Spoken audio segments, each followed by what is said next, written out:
Okay, तो आज हम पढ़ रहे हैं chapter number 1। Chapter number 1 chemistry का, इसका नाम है chemical equation and reaction. Chemical equation and reaction. Chemical equation and reaction. 1 minute वैसे अपन तीनों पॉज कर दिए। Very good. ओके, देखो बच्चों, सबसे पहले हम बात करते हैं रिएक्शन क्या होती है। क्या होती है? केमिकल रिएक्शन क्या है? तो केमिकल रिएक्शन जब भी अपने से कोई पूछेगा ना, तो जैसे मैंने यहाँ लिखा कि दो केमिकल लिए हमने, क्या लिए हैं? बहुत सिंपल ही बात कर रहे हैं अपन। मैग्नीशियम काय से रिएक्ट कर रहा है? ऑक्सीजन से। क्या बना रहा है? Magnesium oxide. Magnesium oxide. Okay, अब यहाँ देखो तो मैंने नाम लिखे हैं एलिमेंट के, मैग्नीशियम के, ऑक्सीजन के और मैग्नीशियम ऑक्साइड के। अगर मैं इन नामों को सिंबल के फॉर्म में लिखूं, किस फॉर्म में लिखूं? मैग्नीशियम का सिंबल क्या है? Mg। ऑक्सीजन का सिंबल क्या है? ऑक्सीजन हमेशा बायोएटॉमिक है इसलिए O2 के फॉर्म में रहता है, मैग्नीशियम मोनोएटॉमिक है इसलिए Mg के फॉर्म में रहता है। क्या बना रहा है ये? MgO। क्या बना रहा है? MgO। तो ये ऊपर वाली जो लिखी है ये क्या है? रिएक्शन। ये क्या है? इक्वेशन। तो our chemical reaction which is written in symbolic form, it is called equation। समझ आ रही है? क्या है? नाम लिखे हो और अगर उनके सिंबल लिखे हो तो वो क्या हो जाएगी? इक्वेशन। नाम लिखे हो केमिकल के एलिमेंट्स के तो क्या हो जाएंगे? रिएक्शन। उनके क्या लिख दें? सिंबल। ठीक है, अब आप दूसरी बात करते हैं भैया कि यार यहाँ पे आपने Mg लिखा, यहाँ पे क्या लिखा? O2 लिखा, यहाँ सिर्फ MgO क्यों लिखा है? ओके, तो इसके लिए हमें 9th क्लास में जाना पड़ेगा। Mg का एटॉमिक नंबर कितना होता है? 12। आउटर मोस्ट सेल में कितने आएंगे? 2, 8। आखिरी सेल में कितने इलेक्ट्रॉन है? 2। ये 2 इलेक्ट्रॉन को क्या कर रहा है? डोनेट कर रहा है। किसको डोनेट कर रहा है? ऑक्सीजन को। ऑक्सीजन का एटॉमिक नंबर कितना है? 8। 2 और 6। इसको ऑक्टेट कंप्लीट करने के लिए कितने चाहिए? 2 चाहिए। कितने चाहिए? 2 चाहिए। तो अब ऑक्सीजन किस फॉर्म में रहेगा? O2 के फॉर्म में। तो 2 ऑक्सीजन को कितने चाहिए? सॉरी, ऑक्सीजन को यहाँ कितने इलेक्ट्रॉन की जरूरत है? 2 की। कौन दे रहा है 2 इलेक्ट्रॉन? Mg। सिर्फ मैग्नीशियम दे रहा है। कौन दे रहा है? मैग्नीशियम। तो ऐसे अब ऑक्सीजन यहाँ पे कितना है? O2 के फॉर्म में। किस फॉर्म में? यहाँ मैग्नीशियम कितने हैं? 1। इस तरफ देखो मैग्नीशियम कितने हैं? 1। यहाँ ऑक्सीजन कितने हैं? यहाँ ऑक्सीजन कितने हैं?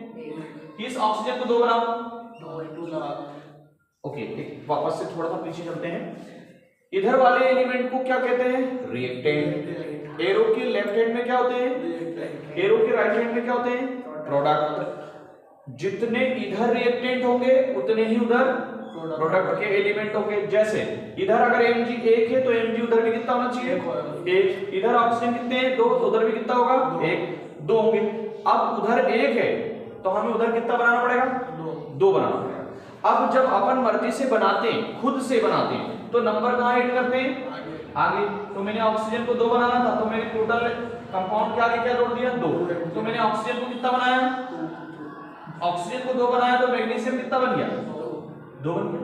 मैग्नीशियम को 2 नहीं बनाना था मुझे, लेकिन मैग्नीशियम किस चक्कर में 2 बन गया? ऑक्सीजन को। अब इधर देखो मैग्नीशियम कितना है? 1। तो इसको भी क्या बनाना? 2। ये क्या करने का तरीका है? 3 चीजें अपन ने यहाँ पे पढ़ी। पहली चीज क्या थी? केमिकल इक्वेशन क्या है? जब एलिमेंट के नाम लिख के कोई रिएक्शन को फॉलो करेंगे, किसी इक्वेशन को लिख, रिएक्शन कहलाएगी वो। जब क्या लिखे होंगे? रिएक्टेंट साइड और प्रोडक्ट साइड में एलिमेंट के नाम लिखे होंगे तो वो क्या कहलाएगी? रिएक्शन। जब उसी एलिमेंट को रिएक्टेंट साइड प्रोडक्ट साइड में किस फॉर्म में लिख देंगे? सिंबल के फॉर्म में, तो क्या बन जाएगी? इक्वेशन। बैलेंस करने के लिए क्या बताया? किसी एक एलिमेंट को देखो, मैंने बोला यहाँ पे Mg कितना है? 1। यहाँ Mg मेरे को कितना दिख रहा है? 1। मैं Mg का कोई मसला नहीं है, छोड़ दिया। यहाँ ऑक्सीजन मेरे को कितना दिख रहा है? 2। यहाँ मेरे को कितना दिख रहा है? 1। मैंने कहा यहाँ गड़बड़ हो गई, यहाँ ऑक्सीजन कितना बना देता हूँ? 2 बनाया, ऑक्सीजन 2 हो गए। लेकिन ऑक्सीजन के साथ साथ कौन 2 हो गए?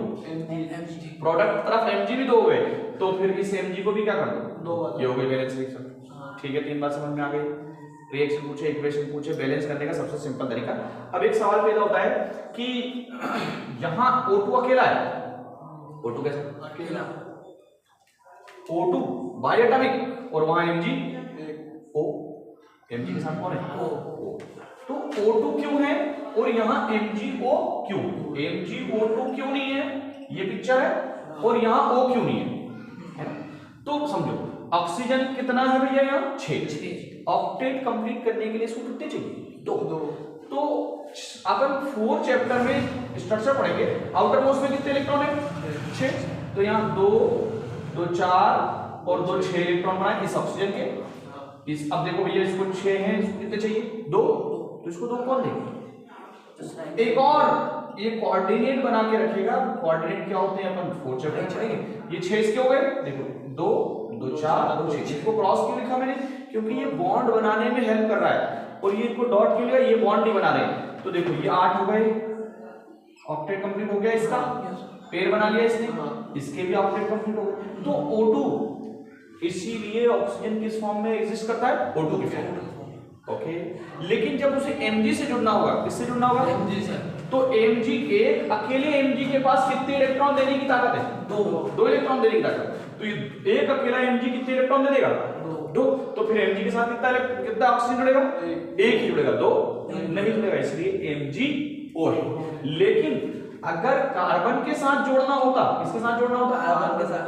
कार्बन के साथ जोड़ना, तो कार्बन के साथ अधिकतर किसके साथ जुड़ेगा? CO2। क्यों? क्योंकि कार्बन के आउटर मोस्ट में कितने इलेक्ट्रॉन है? 2। कार्बन का एटॉमिक नंबर 4। सॉरी, कार्बन का एटॉमिक नंबर 4 नहीं होता, 6 होता भैया। 2 और 4। इसके आउटर मोस्ट में कितने इलेक्ट्रॉन है? 4। तो ये 4 के साथ ही पेयर बना लेगा, ये 4 को डोनेट कर देगा। पेयर डोनेट नहीं करता, पेयर बनाता है। क्या बनाता है? तो कितने इलेक्ट्रॉन पेयर पर के पेयर बनाएगा? 4 का। कितने की जरूरत? 4। एक ऑक्सीजन को 1 की, 2 की, और 2 ऑक्सीजन को 4 की, इसलिए C+O2 है तो CO। बैलेंस है, देखो अपने आप क्या है? बैलेंस है। तो अभी अपन ने क्या पढ़ा कि रिएक्शन क्या होती है? जब रिएक्टेंट साइड और प्रोडक्ट साइड में क्या हो, नाम लिखे हो एलिमेंट के, मॉलिक्यूल्स के, तो वो क्या कहलाते हैं? Chemical reaction. केमिकल रिएक्शन को काई से लिखते हैं? एरो से। एरो के लेफ्ट हैंड में कौन होते हैं? रिएक्टेंट। एरो के राइट हैंड में कौन होते हैं? प्रोडक्ट होते हैं। फिर उसको अगर सिंबल के फॉर्म में लिखते क्या बन जाती है? इक्वेशन। और बैलेंस करने के लिए सबसे पहले जितने भी एलिमेंट हैं इस तरफ और उस तरफ चेक करो। पहले एक को देखो इधर कितना है, उधर कितना है, फिर दूसरे को दो इधर कितना है, उधर। जो कम ज्यादा दिख रहा है उसके कहाँ नंबर लगाते हैं? आगे। ओके, इतना रफ कर रहा हूं मैं। नेक्स्ट टॉपिक ले रहे हैं यहाँ पर, केमिकल रिएक्शन में कब क्या होगा, कैसे मैनेज करेंगे उसको। आई होप इतना समझ में आ गया होगा। जितने भी बुक में आयोगी रिएक्शन है सब पढ़ाऊंगा, ठीक है? चल रहा है वीडियो, चल रहा है। और सारी जो रिएक्शंस होंगी वो एनसीईआरटी की होंगी और एक्सरसाइज के पीछे की होगी, और यहीं से क्वेश्चन आएगा एकदम, ठीक है?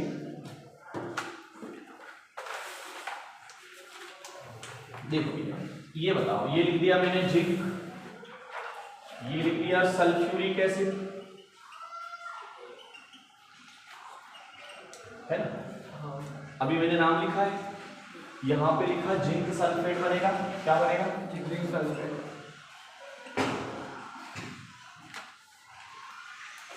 है ना? ओके, फिर हाइड्रोजन गैस लिख लीजिए। अब सुनिए,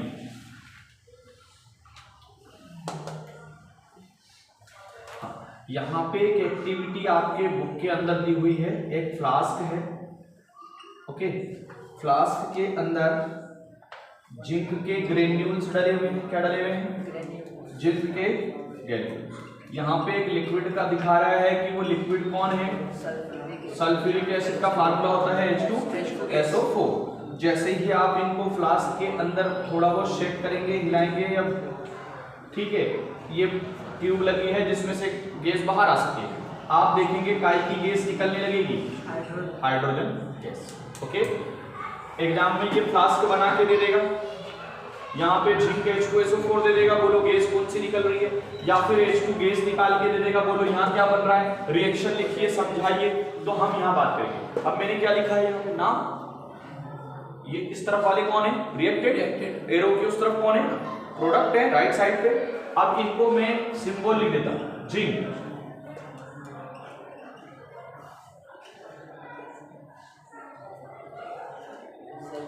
H2SO4 सल्फ्यूरिक एसिड का फार्मूला है। अब अपन ने बोला कि जिंक सल्फेट, ये SO4 दिख रहा है आपको? हाँ। किसके साथ चला गया? क्या बन गया? बचा कौन? हाइड्रोजन। ये एरो, एरो का मतलब गैस, गैस ऊपर चली जाएगी, एरो से दिखाना है। अब आप मुझे बताइए बैलेंस है कि नहीं है? सबसे पहले किसको देखो? जिंक को। इधर कितना है? 1, रिएक्टेंट में 1, इधर कितना है? प्रोडक्ट में 1। ठीक है। SO4 कितना दिख रहा है? 1। या फिर A से अलग ऑक्सीजन देख लो, A से एक ऑक्सीजन 4 है, टोटल SO4 एक ही है। SO4 सल्फेट होता है, ठीक है, किसी भी मेटल का सॉल्ट होता है। SO4 कौन होता है? सल्फेट होता है। किसी भी मेटल के साथ जुड़ गया तो मतलब उस मेटल का सॉल्ट। ओके। हाइड्रोजन क्या होती है? गैस। ये एक्टिविटी आपकी बुक में दी हुई है एनसीईआरटी के अंदर। इस एक्टिविटी को ध्यान में रखना। जिंक के ग्रेन्यूल्स, H2SO4 लिक्विड और हाइड्रोजन गैस। बैलेंस करने की जरूरत थी क्या इसको? अपने आप क्या है? ये बैलेंस है। चलो एक बात और करते हैं। जिंक की बजाय यहाँ पे मैंने लिख दिया कॉपर। क्या लिख दिया? कॉपर। यहाँ पे फिर से मैंने लिख दिया सल्फ्यूरिक एसिड। क्या लिख दिया? Sulphuric acid. Sulphuric acid, arrow लगा दिया। अब आप खुद बताओ कि सर ये बनेगा मेटल के, बिल्कुल कॉपर सल्फेट बनेगा, साथ में H2। यहाँ पे कॉपर सल्फेट और H2, ये भी अपने आप क्या रहेगी? बैलेंस। सर एरो बनाना जरूरी। हाँ एरो बनाना जरूरी। गैस है तो एरो बनाएंगे, ऑक्सीजन गैस है, हाइड्रोजन गैस है तो एरो बनेगी, क्योंकि हाइड्रोजन ऑक्सीजन किधर जाएगी? ऊपर जाएगी। और हाइड्रोजन तो सबसे पहले ऊपर ही जाती है, हल्की है, क्योंकि हाइड्रोजन कैसी है? हल्की है। तो एरो बनाओगे तो ज्यादा अच्छा रहेगा। ठीक है, लिखेंगे तो मार्क्स नहीं, आई होप नहीं काटना चाहिए, पर ये आना चाहिए था, है ना? ठीक है, क्लियर हो गई ये बात। राइट हैंड साइड में क्या लिखते हैं? रिएक्टेंट, प्रोडक्ट, और लेफ्ट हैंड साइड में रिएक्टेंट लिखते हैं। बहुत अच्छी बात है। तो चल, ये कौन है? आयरन। पानी के साथ छोड़ दिया, मॉइस्चर वाली जगह में छोड़ दिया। कौन है ये? आयरन। कौन सी जगह में छोड़ दिया? मॉइस्चर वाली जगह में।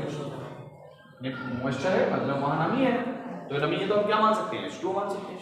अब ये रिएक्शन में क्या होगा? ठीक है, ध्यान से सुनिए। जब वाटर किसके साथ रिएक्ट करेगा? आयरन के साथ। आयरन बाहर बड़ा हुआ है खुले में, तो आपने देखा होगा उसके ऊपर डस्ट जम जाती है, तो वो डस्ट का ही होती है आयरन ऑक्साइड। क्या होती है? मतलब आयरन तो है, आयरन के साथ कौन मिक्स होगा? ऑक्साइड मिक्स होगा। ठीक है, तो अब देखो कैसे मिक्स होएगा। Fe3O4, Fe3O4। अब हमने बोला कि यार इसमें दो चीजें थी, H2 और O। O किसके साथ जुड़ गया? आयरन के साथ। O किसके साथ जुड़ गया? आयरन के साथ। बचा कौन? हाइड्रोजन। तो हम लोग हाइड्रोजन गैस अलग निकाल लिया हाइड्रोजन गैस। अब बैलेंस करने की पिक्चर आ गई कि भैया बैलेंस करके दिखाओ। सबसे पहले मैंने देखा यहाँ Fe1 है, यहाँ 3 है, मैं 3 लगा देता हूँ। ये पहला तरीका हो गया। ऑक्सीजन मैंने देखा वहां कितने हैं? 4। यहाँ कितने हैं?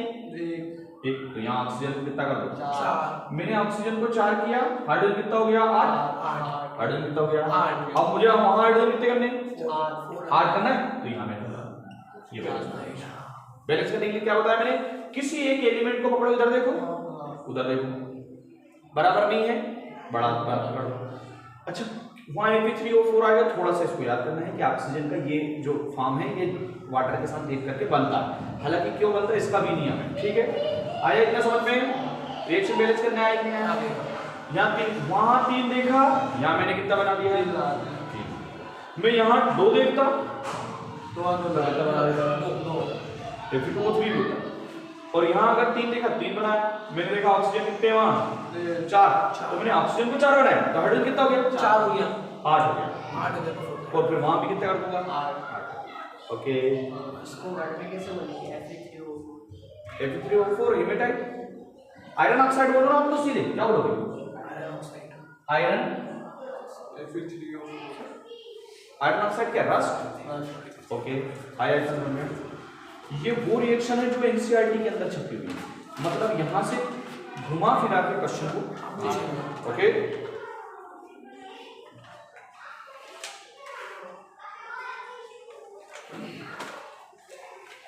आया इतना समझ में भैया? Yes sir, very good.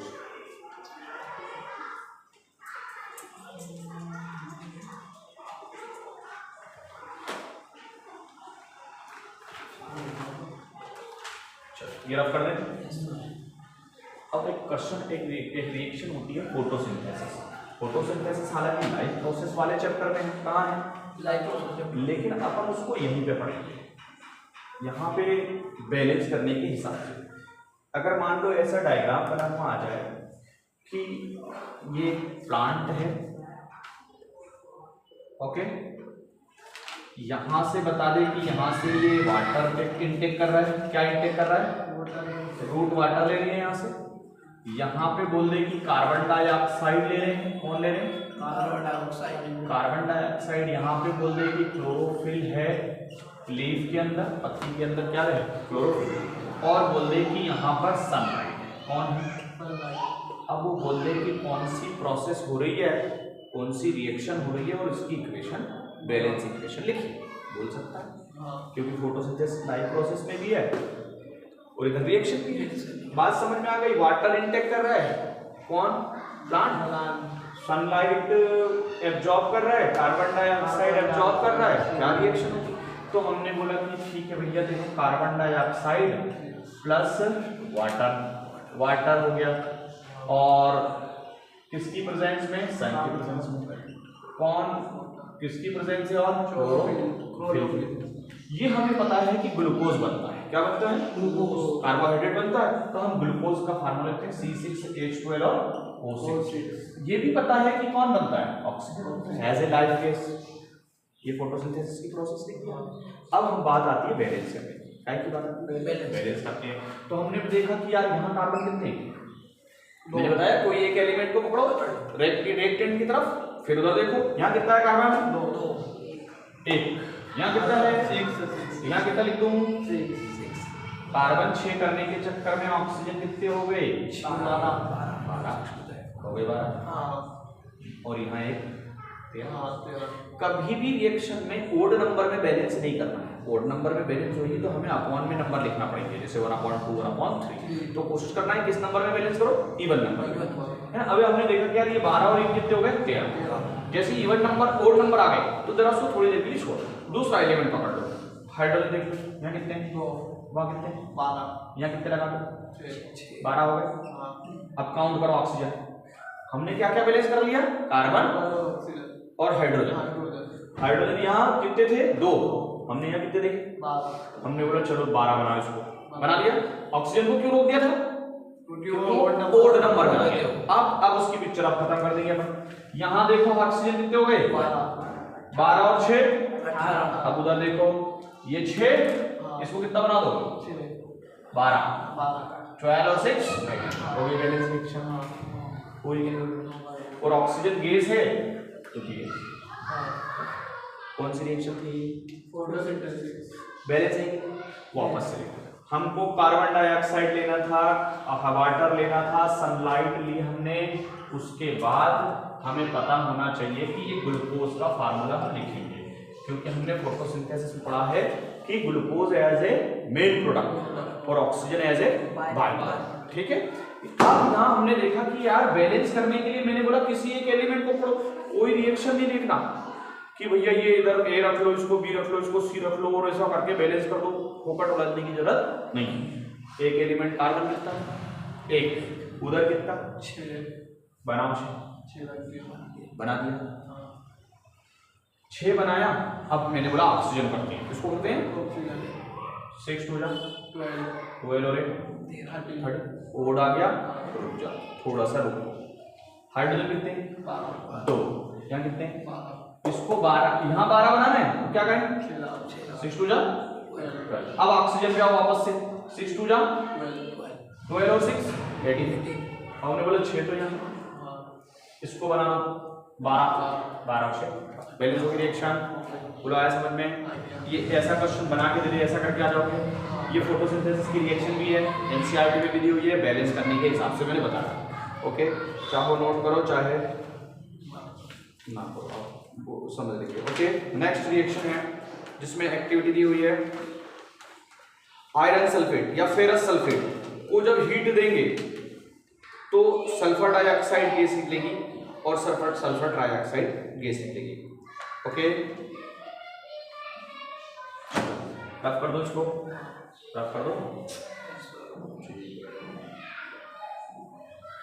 यहाँ हम साथ में बैलेंस तो सीख रहे थे, अब बैलेंस के बाद अभी हम आते हैं केमिकल इक्वेशन जो है वो बैलेंस क्यों होना चाहिए। क्वेश्चन है why should uh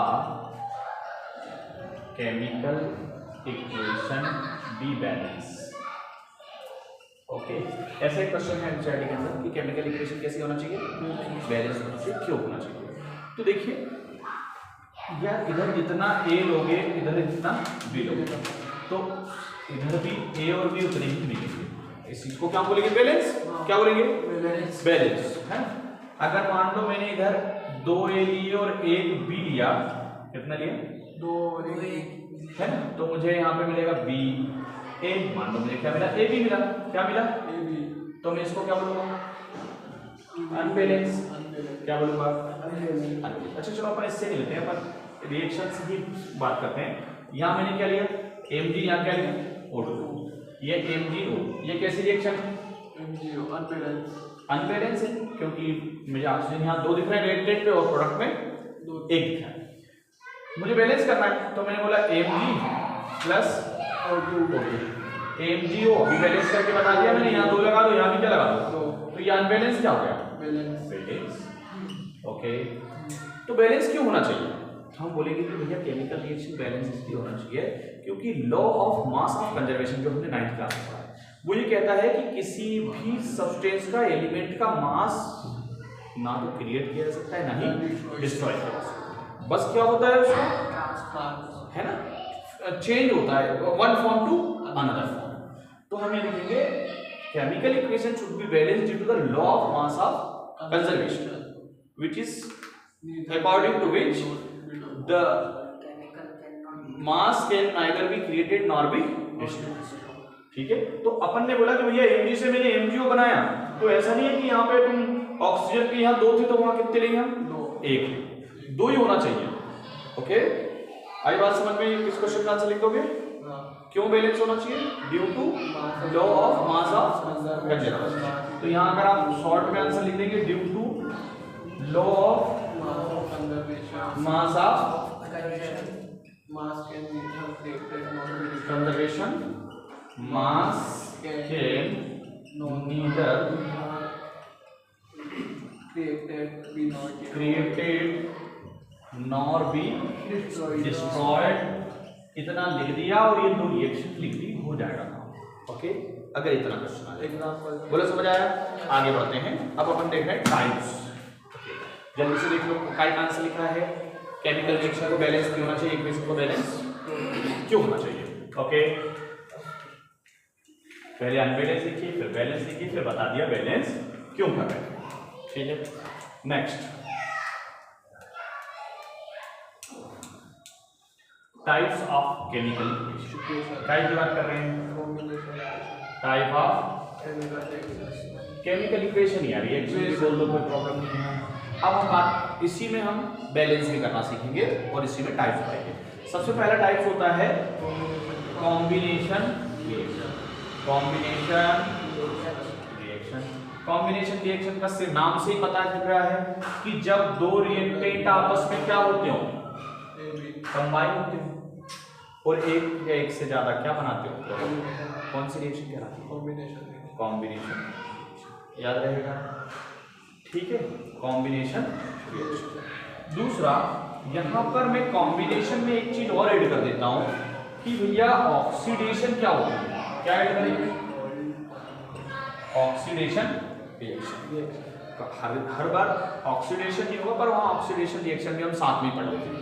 oxidation reaction का मतलब होता है जब किसी एलिमेंट में प्रोडक्ट साइड में ऑक्सीजन गेन हो रहा हो, क्या हो रहा हो, gain, gaining of oxygen, gaining of oxygen, gaining of oxygen क्या कहलाता है, ऑक्सीडेशन। अब यहाँ अपन एक समझते हैं, यहाँ मैंने क्या लिया है, Mg प्लस O2, क्या बनेगा, MgO। देखो MgO2 आपस में कंबाइन होगा, a reaction in which two reactant combines and form one or more product and form is known as combination reaction। a chemical reaction in which two or more reactant combines, ये मैंने short में लिखा है, पूरा लिख लेना आप, combines and form one or more product, one or more product called combination reaction। और ये एग्जांपल में वर्डिंग ऑफ कोल भी लिख सकते हैं, आप जो मर्जी है लिख दो, जैसे C+O2, कोई भी चीज काय की प्रेजेंस में जलेगी, कार्बन को जलाना, कार्बन को अपन क्या कर रहे हैं, बर्न कर रहे हैं, किसकी बर्निंग हो रही है, कार्बन की, कोल की बर्निंग हो रही है, क्या बनाएगा, CO2 गैस बनाएगा, क्या बनाएगा, C। आप देखें तो कार्बन कौन है, सॉलिड, ऑक्सीजन कौन है, गैस, कोई भी चीज ऑक्सीजन के एब्सेंस में जल नहीं सकती, ओके, ऑक्सीजन होना जरूरी है, ठीक है ना। फिर यहाँ पे CO2 क्या बनाया, गैस, ओके, तो ये भी कौन सी रिएक्शन है, कॉम्बिनेशन। देखो कार्बन और ऑक्सीजन मिले, क्या बना लिया, CO2 बना लिया, बनाया CO2। एक और बात देखो, यहाँ ऑक्सीजन मिक्स हो रहा है किसके साथ, मैग्नीशियम, ऑक्सीजन मिक्स हो रहा है किसके साथ, एड हो रहा है किसके साथ, कार्बन के साथ, तो कौन सी रिएक्शन है, ऑक्सीडेशन, कॉम्बिनेशन तो है पर साथ में ऑक्सीडेशन रिएक्शन लिख के दे दे भैया, ये कौन सी रिएक्शन है, तो हम बोलेंगे कॉम्बिनेशन, साथ में क्या लिख देंगे, ऑक्सीडेशन। जैसे अभी हमने थोड़ी देर पहले पढ़ी थी कि यार Fe है और यहाँ पे कौन है, H2 दिख रहा है आपको, अभी मैंने क्या बनाया था, याद होगा आपको, Fe3O4, साथ में कौन सी गैस थी, H2, बैलेंस कर रहा था अपन ने, यहाँ 3 हाइड्रोजन है तो यहाँ भी कितने लगा दो, यहाँ कितने हाइड्रोजन है, तो यहाँ कितने रख दो, 4 हाइड्रोजन के चक्कर में, सॉरी ऑक्सीजन के चक्कर में हाइड्रोजन कितने हो गए, 8 मल्टीप्लाई करते हैं, तो यहाँ भी क्या कर दो। अब आप बताओ आयरन का क्या हुआ, ऑक्सीडेशन, आयरन का ऑक्सीडेशन। अब ऑक्सीडेशन क्या पूछो, एक और बात करते हैं हमारा, रिडक्शन रिएक्शन क्या होती है, कौन सी रिएक्शन, रिडक्शन रिएक्शन क्या कहती है, यहाँ पे क्या लिखा था, गेनिंग का जस्ट उल्टा, loss of oxygen is called reduction. तो कोई क्वेश्चन लिखे, लॉज ऑफ ऑक्सीजन क्या कहते हैं उसको, रिडक्शन रिएक्शन। बोलो समझ आया, समझ आया, ये देखो चल रहा है, loss of reaction, loss of oxygen क्या है, रिडक्शन। तो यहाँ आयरन को ऑक्सीजन मिल रहा है, तो यहाँ आयरन का क्या हो रहा है, ऑक्सीडेशन, H2O से ऑक्सीजन निकल रहा है, तो यहाँ H2O का क्या रहा है, रिडक्शन हो रहा है। और जब दोनों रिएक्शन एक साथ होती हो, क्या होती हो, तो उसको क्या बोलेंगे, तो a chemical reaction in which oxidation and reduction both occur is called reduction। Okay, तो मैंने क्या पढ़ाया अभी आपको, मैंने पढ़ाया कॉम्बिनेशन क्या है, when the two reactant combines and form two or more reactant combines and form one or more is called combination reaction। When gaining of oxygen is takes place in any reaction, it is called oxidation। फिर मैंने बोला when losing of oxygen takes place in any reaction is known as reduction। when both gaining and losing of oxygen takes place, it is called reduction। तो अपन ने oxidation पढ़ लिया, reduction पढ़ लिया और रेडॉक्स एजेंट, ऑक्सीडाइजिंग एजेंट आगे देखेंगे अगर वो आते हैं तो अपन बात करेंगे। ओके ठीक है, इतना क्लियर है, काय की बात हुई, कॉम्बिनेशन हो गया। चलिए रफ कर ले इसको। तो पहले टाइप की रिएक्शन कौन थी हमारी,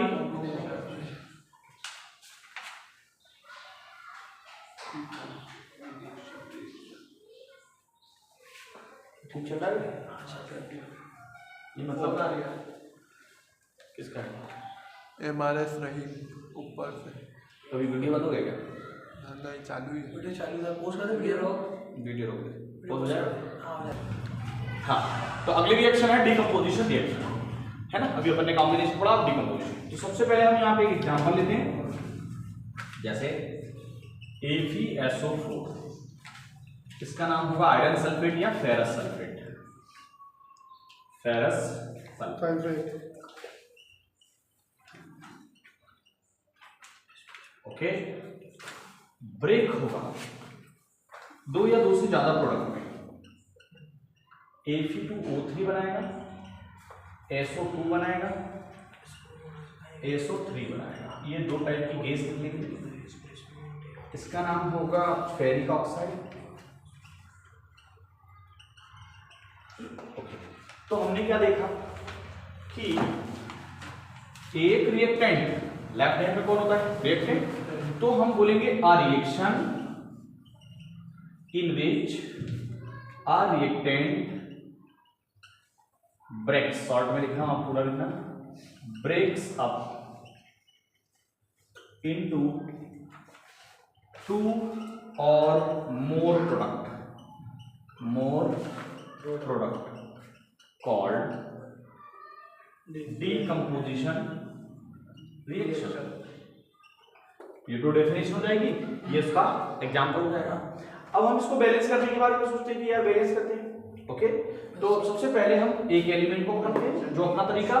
अब आप देखिए, यहां मैंने देखा Fe कितना है, एक, उधर देखो दो, मुझे Fe को कितना बनाना है, दो बना देता हूं, बना दिया, Fe बैलेंस हो गया। जब मैं Fe को बैलेंस करने गया, अगला देखो सल्फर कितना है मेरे पास, दो, उधर देखो सल्फर दो है, एक यहां है, दो सल्फर हो गए। फिर ऑक्सीजन की बात करते हैं, ऑक्सीजन कितना है, 2 4 जा 8, यहां देखो ऑक्सीजन कितना है, 2 और 2 4, और वहां कितना आ गया, 3 आ गया। अब इसको बैलेंस करना तो बड़ी मुश्किल की बात है भैया, कैसे बैलेंस करेंगे। अब अपनी जो तरीके, जो मेथड है अपनी कि यार अपन इधर जोड़ लो उधर जोड़ लो, ऐसे करके इसको सॉल्व कर दो, कैसे बैलेंस करें। तो हम एक काम करते हैं, यहाँ पे इस नंबर को थोड़ा सा बढ़ा दो। जब हम इसको मान लो, जब हमारा 2 लगाने से इस एक अकेले को बैलेंस करने से रिएक्शन बैलेंस नहीं होगी, तो फिर यहाँ हम 2 की बजाय अब यहाँ कितना रख के देखें, 4, फिर 4 से बैलेंस नहीं होगा तो कितना रखेंगे, 6, फिर नहीं होगा तो कितना रखेंगे, 8। उस हिसाब से किसको बैलेंस करेंगे, सल्फर को और ऑक्सीजन को। चलो मैं एक तरीका और देखते हैं, यहां मान लो मैंने यहां कितना रख दिया, 6 रख दिया, कितना रख दिया, 6। जैसे यहाँ पे कितना है, 3 है, तो मैं यहाँ इसको अभी मान लो मुझे क्या करना है, ऑक्सीजन को यहाँ पे मैंने रख दिया, तो इसको बैलेंस करने के लिए पॉज करो, देखते हैं। FeSO4 जब ब्रेक होगा, काहे में ब्रेक होगा, Fe2O3, क्या बोलेंगे इसको, फेरिक ऑक्साइड O3। यहाँ पे साथ में सल्फर डाइऑक्साइड गैस मिलेगी, सल्फर डाइऑक्साइड लिख देते हैं, सल्फर डाइऑक्साइड। ओके, प्लस में हमें कौन सी गैस मिलेगी, सल्फर डाइऑक्साइड गैस मिलेगी। ओके, अब इसको बैलेंस करने की बात है, तो मैंने बताया कैसे, पहले रिएक्शन लिखते हैं, डेफिनेशन लिखते हैं, a reaction in which a reactant breaks up into 2 or more product called decomposition reaction. Okay, इसमें हमने देखा कि FeSO4 एक रिएक्टेंट है, ये 2 या 2 से ज्यादा क्या बना रहा है, प्रोडक्ट। अब इसको बैलेंस करने जाते हैं, तो हमने पहले यहाँ पे आयरन कितना दिख रहा है, 1, यहाँ कितना दिख रहा है, 2, इधर भी कितना बना दो, 2, आयरन 2 बनाया। अब ऑक्सीजन चेक कर लो, ऑक्सीजन कितने हैं यहाँ, 8, यहाँ देखो 3, 2 और 2 5 और 3 8। सल्फर कितने हो गए, 2, तो सल्फर अपने आप वहां 2 है, बैलेंस हो गई।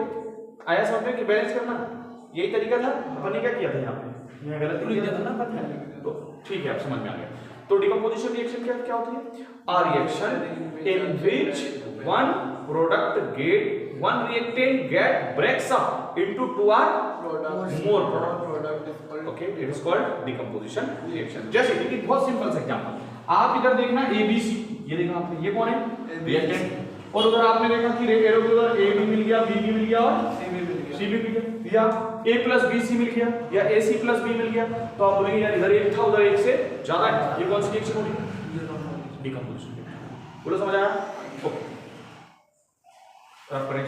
डिकम्पोजिशन के बाद अगली रिएक्शन आ रही है हमारी डिस्प्लेसमेंट की। ओके,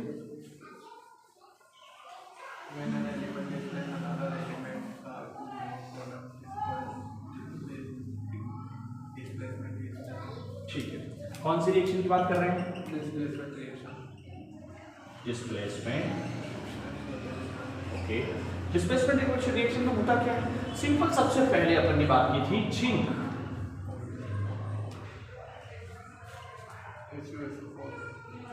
CuSO4 ज्यादा आसान है। ओके, ये लिक्विड है, ओके ये सॉलिड है। हमें एक बात पता करना पड़ेगी, एक रिएक्टिविटी सीरीज दी हुई है बुक के अंदर, इससे हमें ये पता चल जाएगा कि कौन ज्यादा रिएक्टिव है और कौन कम रिएक्टिव है। जब हम थर्ड चैप्टर पढ़ेंगे तो एक रिएक्टिविटी सीरीज में यहाँ पे बता दूंगा, लेकिन अभी सिर्फ इतना समझ लो कि जिंक ज्यादा रिएक्टिव है किसके कंपैरिजन में, कॉपर।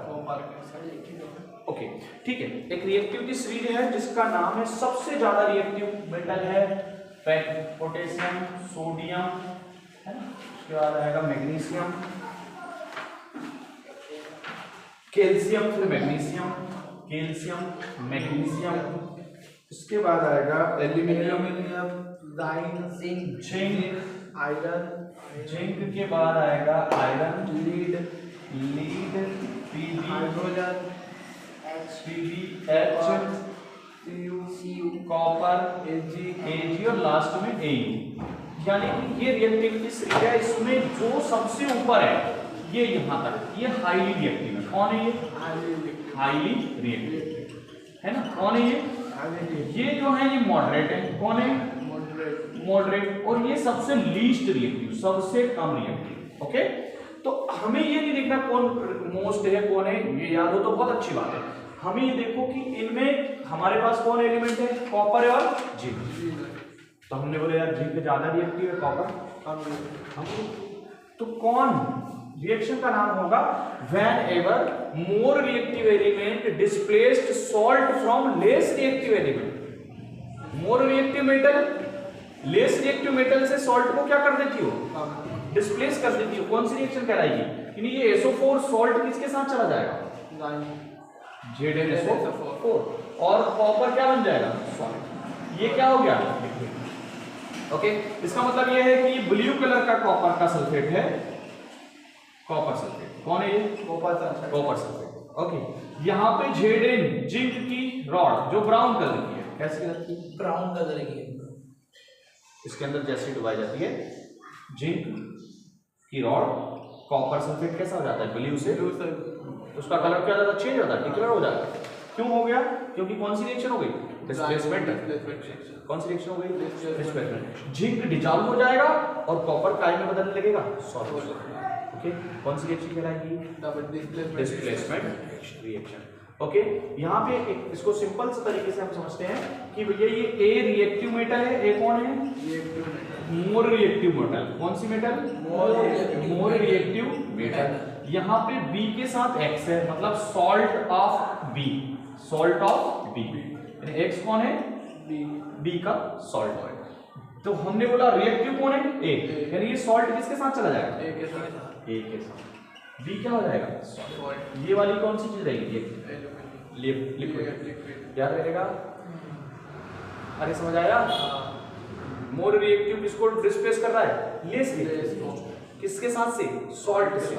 कौन सी रिएक्शन कहलाएगी, डिस्प्लेसमेंट रिएक्शन। बोलो समझ आया?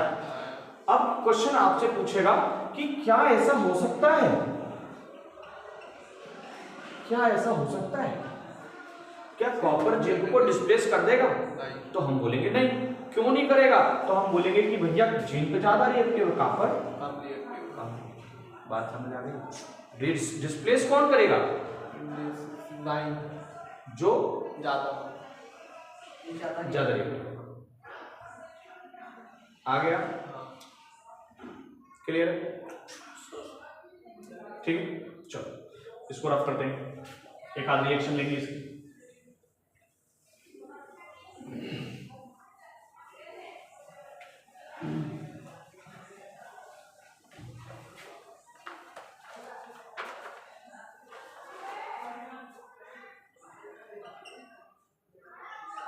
भैया ये लाइमस्टोन है, चूना पत्थर, गरम करेंगे, हीट देंगे। ये एरो बता रहा है गरम करेंगे, एरो के ऊपर डेल बना है, हीट करेंगे।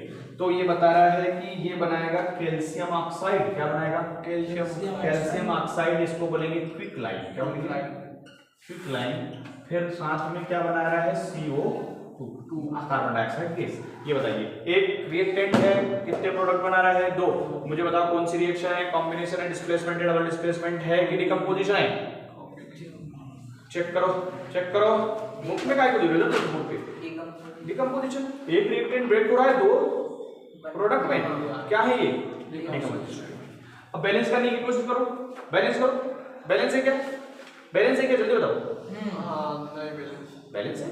यहाँ देखा कैल्शियम 1, कैल्शियम 1, ऑक्सीजन 3, 2 और 1 3, कार्बन 1, बैलेंस है। ओके, नाम याद रखने की कोशिश करो। लाइमस्टोन, क्या फार्मूला है इसका? CaCO3। केमिकल नेम होगा कैल्शियम कार्बोनेट, क्या नाम होगा? Calcium carbonate. यहाँ कैल्शियम ऑक्साइड, क्या नाम होगा इसका? वहाँ कार्बन डाइऑक्साइड। ओके, याद रहेगा। कौन सी रिएक्शन हो रही है? डिकम्पोजिशन। कौन सी रिएक्शन? कंपोजिशन रिएक्शन है। ये पूछ लेगा तो बता दोगे? ओके, नेक्स्ट एक और रिएक्शन और देखते हैं। ये इसकी एक्टिविटी 1.6 में दिया हुआ है कि क्या होगा, कौन सी गैस निकलेगी 1.6 में। याद रखें कैल्शियम ऑक्साइड को हीट करेंगे, क्या करेंगे? हीट करेंगे। कौन सी गैस निकलेगी? CO2 निकलेगी। साथ में कैल्शियम ऑक्साइड बनेगा। याद रहेगा? अरे याद रहेगा कि नहीं रहेगा? ठीक है।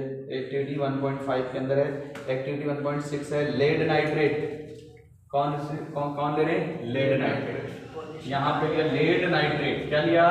लेड नाइट्रेट का फार्मूला लिख के बता देता हूँ, PbNO3 ट्वाइस। ये लेड नाइट्रेट, इसको गर्म कर रहे हैं। क्या कर रहे हैं? हीट दे रहे हैं। ओके, क्या कर रहे हैं? गर्म कर रहे हैं। तो ये बनाएगा लेड ऑक्साइड। क्या बनाएगा? Lead oxide. लेड ऑक्साइड, याद रखें, लेड ऑक्साइड। क्या है ये? Lead oxide. साथ में NO2 और ऑक्सीजन गैस निकलेगी। NO2 साथ में O2। ये रिएक्शन याद करिएगा अच्छे से। अब मैं बैलेंस करके दिखा देता हूँ इसको। ओके, सबसे पहले मैं यहाँ देखूँ कि मुझे यहाँ होल ट्वाइस है, कितना दिख रहा है आपको? तो नाइट्रोजन कितना होगा यहाँ पे? 2। कितना होगा नाइट्रोजन? 2। ऑक्सीजन 2 3 जा 6। कितना होगा ऑक्सीजन? 2 3 जा 6 ऑक्सीजन होगा। ओके, तो मैंने यहाँ पे ऑक्सीजन को 6 बनाना है। पहले कितने बनाना है? 6, क्योंकि Pb तो मुझे यहाँ पे 1 दिख रहा है, यहाँ पे 1 दिख रहा है। मुझे ऑक्सीजन कितना बनाना है? 6 बनाना है। तो मेरे पास 4 ऑक्सीजन तो है ही। मुझे सिर्फ इस ऑक्सीजन को 2 बनाना है, तो हो गया 6। मैंने ऑक्सीजन को 2 बनाया तो Pb कितना हो गया? तो यहाँ 2 लगा देता हूँ मैं। ठीक है, सारे मस्ती खत्म हो जाएंगे। देखो सॉल्व है साहब। ठीक है, सॉल्व। ये 2NO3 को नहीं छेड़ेगा, बिल्कुल होगा। तो वो उधर फिर देखो, अब यहाँ पे देखो, ये 2 था एक, तो यहाँ 2 और 2 कितना हो गया? 4। अब नाइट्रोजन को 4 करना है, तो यहाँ नाइट्रोजन को करना है 4। अब नाइट्रोजन को 4 करो तो ऑक्सीजन अपने आप बैलेंस हो गया। हाँ, देखो ऑक्सीजन, यहाँ ऑक्सीजन कितने हो गए? 8 10 और 2 12। तो यहाँ देखो 6 का डबल हो गया 12, अपने आप बैलेंस हो गया। ओके, तो याद रखना लेड नाइट्रेट क्वेश्चन लिखा होगा, एक्टिविटी में लिखेगा बड़े सा कि भैया लेड नाइट्रेट को टेस्ट ट्यूब में लेकर गर्म कर रहे हैं, हीट कर रहे हैं, तो कौन सी 2 गैस निकलेगी? ठीक है, और क्या निकलेगा? तो हम बोलेंगे लेड ऑक्साइड निकलेगा, नाइट्रोजन ऑक्साइड निकलेगा, ऑक्सीजन गैस निकलेगी। कौन सी गैस निकलेगी? समझ गए? ठीक है, कौन सी? अच्छा, और कौन सी रिएक्शन है? डिकम्पोजिशन। कौन सी रिएक्शन है? ओके, तो डिकम्पोजिशन मैंने आपको कितनी रिएक्शन बता दी अभी? 3।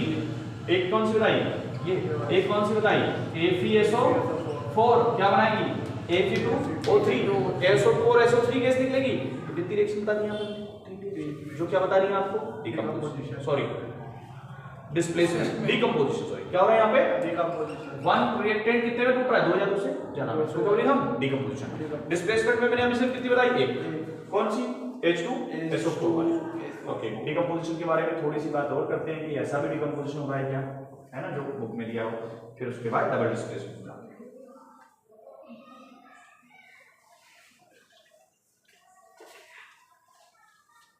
बोर हो गए क्या? पोटेशियम आयोडाइड और लेड नाइट्रेट का भी।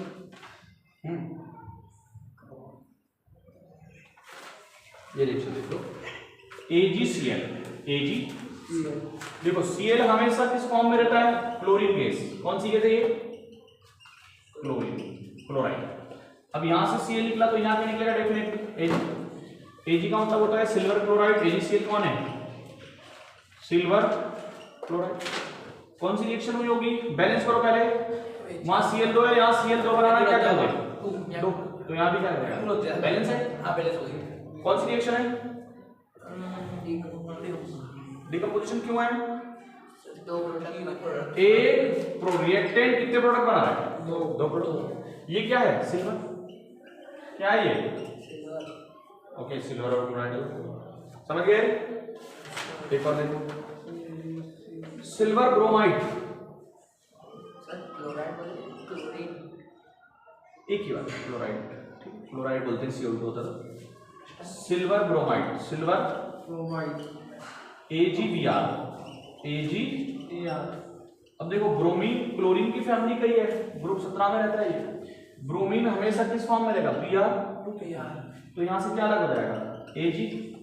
बैलेंस करो, Br यहाँ एक है, यहाँ कितना है? 2। इसको 2 बनाना है, कहां नंबर जोड़ेंगे? आगे। तो यहाँ पे कितना हो गया? बैलेंस हो गई। ये सनलाइट की प्रेजेंस में ब्रेक होता है। किसकी प्रेजेंस में? सनलाइट की। सनलाइट। ओके, कौन सी रिएक्शन है? डिकम्पोज। तो डिकम्पोजिशन में कितनी रिएक्शन बता दी? सबसे पहले किसको डिकम्पोज किया था? FeSO4 को, फिर CaCO3 को, फिर PbNO3 ट्वाइस को, फिर AgCl को, फिर AgCl का वो डिकम्पोज हो रहा है हीट, सनलाइट से। ये भी काहे से हो रहा है? सनलाइट से। ये भी काहे से हो रहा है? सनलाइट से। याद रहेगा कि कौन सी रिएक्शन को सनलाइट देंगे तो क्या होगा? याद रहेगा कि नहीं रहेगा? अरे याद रहेगा। ओके, वेरी गुड, बड़ी अच्छी रिएक्शन आ रही है। डिकम्पोजिशन के बारे में बात करते हैं। डिकम्पोजिशन में क्या हो रहा है कि कॉपर सल्फेट एक रिएक्शन है, यहां से जरूर आएगी। ये 2 बॉक्स दे दिए उसने कि ये ब्लू है। क्या है ये? ब्लू कलर का है ना? क्या है? ब्लू सॉल्यूशन है, CuSO4 का है, याद रखना, कॉपर सल्फेट का। इसके अंदर अगर आयरन की नेल डिप करते हैं, किसकी नेल? आयरन। बोलो, किसको डिप कर देते हैं? आयरन को। तो क्या होगा? ये ब्राउन हो रहा है। क्या हो रहा है? ब्राउन। तो हमने बोला ठीक है, Fe प्लस CuSO4 करो। क्या करो? Fe plus. यहाँ रिएक्टिविटी सीरीज में हम आयरन ज्यादा रिएक्टिव है, कॉपर कम रिएक्टिव है। तो हम बोलेंगे कि भैया ये जो सॉल्ट है किसके साथ चला जाएगा? आयरन के साथ। किसके साथ चला गया? और ये कॉपर कैसा हो गया? अलग। इसलिए ये कैसा सल्फेट, ये कैसा कलर का था? Blue colour.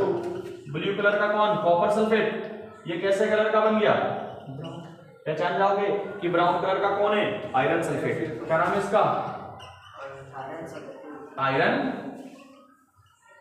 और ये कौन है? कॉपर। ओके, और ब्लू कलर का कौन है? Copper sulphate. याद रहेगा, ब्लू कलर का कौन है? Copper sulphate. ये जाके घर पे पढ़ना। पढ़ोगे कि नहीं पढ़ोगे?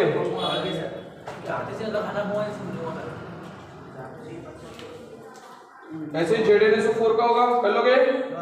ओके, अब आगे आते हैं डबल डिस्प्लेसमेंट रिएक्शन। कौन सी reaction? Double displacement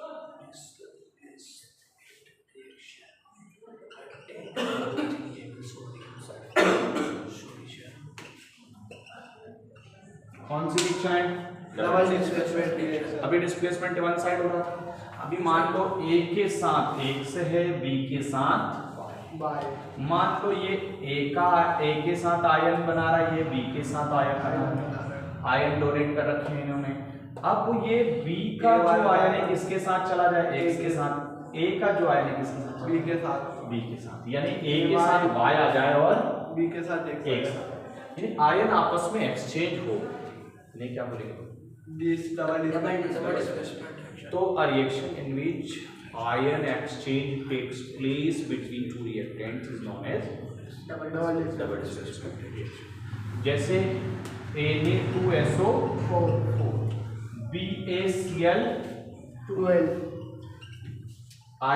sodium sulphate और बेरियम क्लोराइड।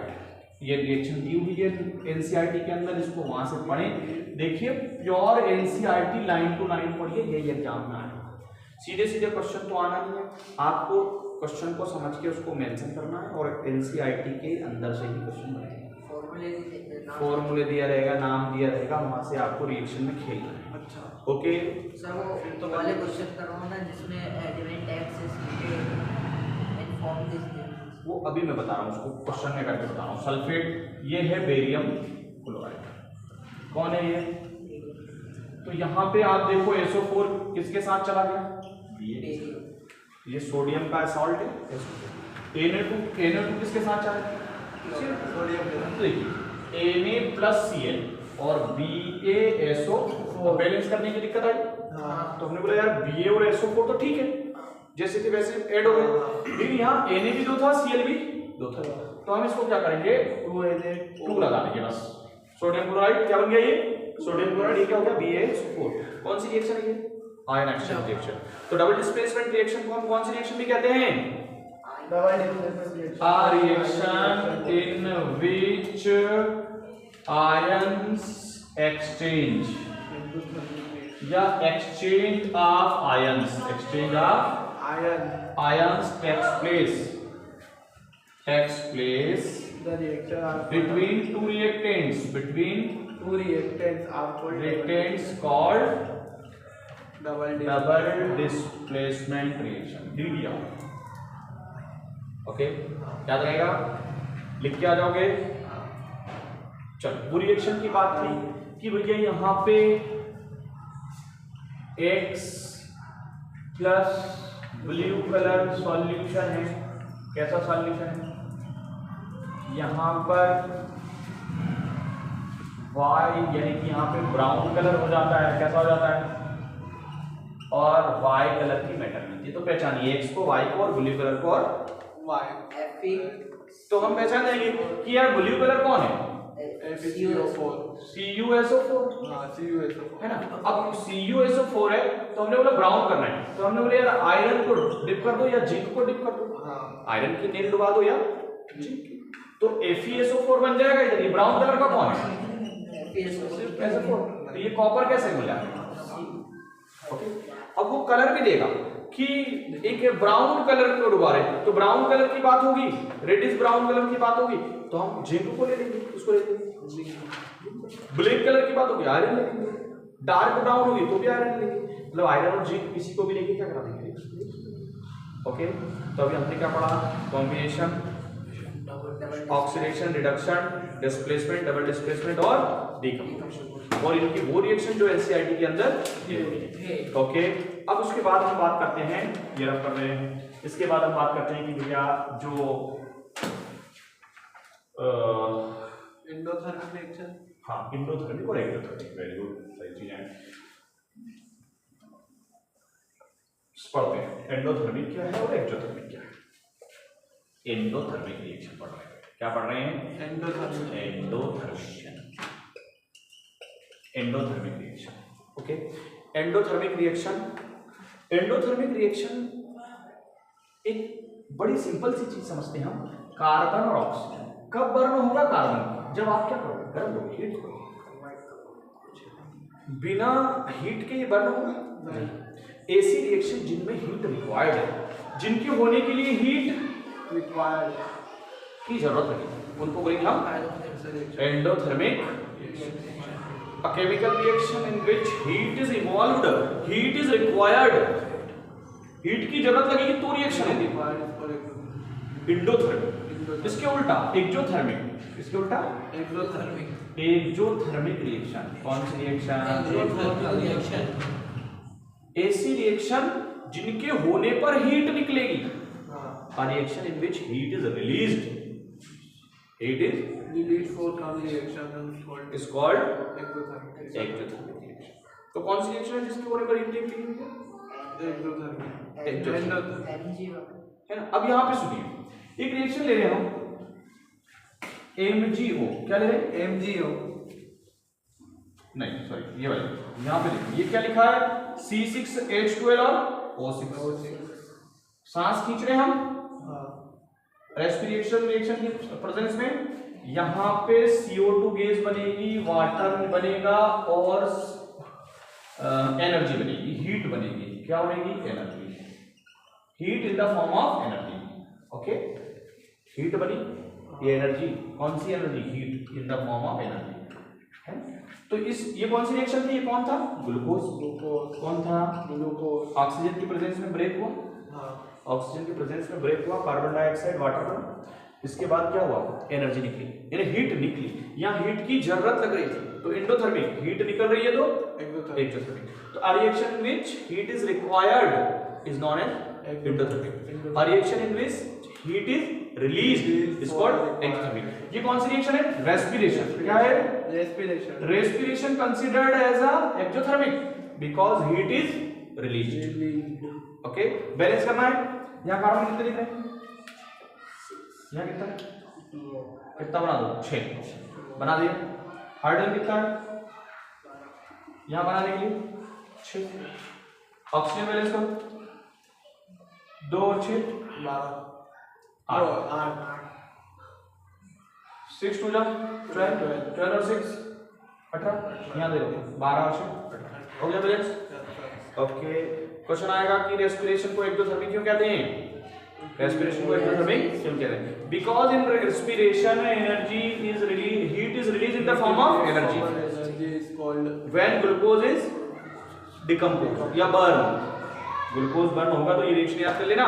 और जो मैंने बोला है देखिए लिख देता हूं मैं। बिकॉज क्वेश्चन क्या है? Why respiration considered as an exothermic reaction? तो हम ये लिखेंगे because in respiration reaction heat is released in the form of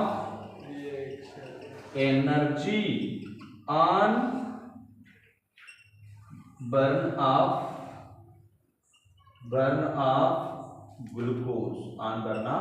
glucose in the presence of oxygen, in the presence of oxygen।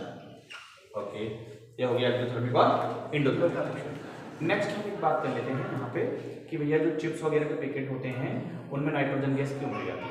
क्योंकि अगर nitrogen gas नहीं भरेंगे तो oxygen gas उनके अंदर चली जाएगी। हाँ। और ऑक्सीजन गैस फूड मटेरियल से ऑक्सीडेशन कर लेगी तो फूड मटेरियल क्या हो जाएगा? स्टेल हो जाएगा, कंटामिनेट हो जाएगा। तो नाइट्रोजन ही क्यों भरते हैं? नाइट्रोजन इसलिए भरते हैं क्योंकि नाइट्रोजन गैस हल्की होती है। जब नाइट्रोजन गैस भरते हैं तो ऑक्सीजन बाहर चलता है, इसलिए कौन सी गैस भरी जाती है? नाइट्रोजन। और नाइट्रोजन गैस फूड मटेरियल को खराब नहीं करती है, बल्कि नाइट्रोजन गैस का नेचर होता है वो उसको कैसा करके रखेगी? कूल करके रखेगी, नॉर्मल टेम्परेचर पर रखेगी, खराब प्रिजर्व करके रखेगी। ओके, तो क्वेश्चन आता है कि फूड मटेरियल के अंदर नाइट्रोजन प्लस क्यों की जाती है, भरी क्यों जाती है? तो ऑक्सीडेशन से बचाने के लिए। अच्छा, ऑक्सीडेशन हो जाएगा तो क्या हो जाएगा? तो रेंसिडिटी हो जाएगी। क्या हो जाएगी? रेंसिड या rancidity. The food material get oxide and become contaminated, this process is known as rancidity. याद रहेगा। उसके बाद आते हैं कि कोरोजन क्या है? क्या क्वेश्चन है? कोरोजन, ये भी आपके सिलेबस में। तो कोरोजन अभी अपन पढ़ रहे थे कि भैया किसी भी मेटल का, किसका? मेटल का किसकी प्रेजेंस में? ऑक्सीजन, मेटल ऑक्साइड बना लेगा। क्या कहलाता है? कोरोजन। क्या कहलाता है? कोरोजन।